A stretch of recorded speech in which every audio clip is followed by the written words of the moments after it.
Thank you so much for allowing me to come and address this issue, which is at the core of the reason for why the National Black Pro-Life Coalition exists.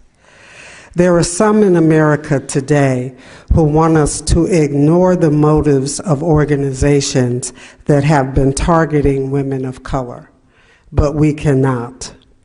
Race became an issue in the reproductive health care debate with the introduction of Margaret Sanger and Clarence Gamble's Negro Project in 1939 that sought to bring about a major birth rate reduction among American Negroes. The Planned Parenthood Federation of America has never renounced this project, and we believe it is in operation today. In fact, Alan Guttmacher, the president of Planned Parenthood from 1962 to 74, was a eugenicist, and for a time, his presidency at Planned Parenthood overlapped his vice presidency at the American Eugenics Society that championed racial betterment, eugenic health, and genetic education. It was with this ideology that he guided the organization into the era of abortion on demand. In the Roe v. Wade decision, Mr. Justice Blackmun said, in addition, population growth, pollution, poverty, and racial overtones tend to complicate and not to simplify the problem. Without explanation for why the court felt it important to mention this in the opinion, it was this statement that introduced race and population control into abortion practices.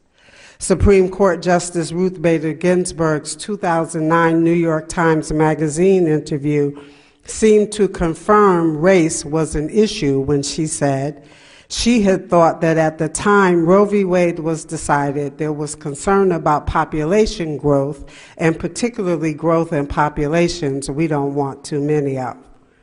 No one doubted that the population they didn't want too many of were the Negroes in Planned Parenthood's Negro Project.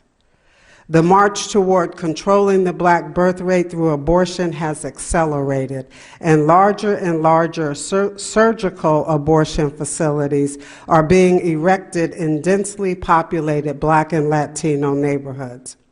A 2012 study completed by Protecting Black Life of Cincinnati, Ohio, revealed that more than 79% of Planned Parenthood's surgical centers are located within a 2-mile walking radius of a Black or Latino neighborhood. In their 2008-2009 tax filing, Planned Parenthood acknowledged their mission is to achieve a United States population of stable size. One example of the tools that they use to achieve that goal is found in the Certificate of Public Need submitted to the Virginia Department of Health in 2012. Planned Parenthood of Virginia Beach cited Black infant and maternal mortality rates to justify the construction of a third surgical room where they could terminate up to 1,800 babies each year. In hearings for a PRENDA-like bill in Georgia in 2010, a young white female testified that she had gotten pregnant at age 14 by a Black male. Her mother forced her to abort the child, stating that she could not bring that little Black so-and-so into her home. Despite telling every worker in the Augusta, Georgia Planned Parenthood, including the doctor, that she wanted her child, they aborted her baby. Margot Davison, a Black Pennsylvania Democrat, was endorsed by Planned Parenthood in her 2010 race for the State House. Ms. Davison's cousin, Samika Shaw, was 5 months pregnant, and she died after a botched abortion in Gosnell Center. When Davison chose to vote to close the regulatory loophole, Planned Parenthood withdrew their support and fielded a candidate to run against her.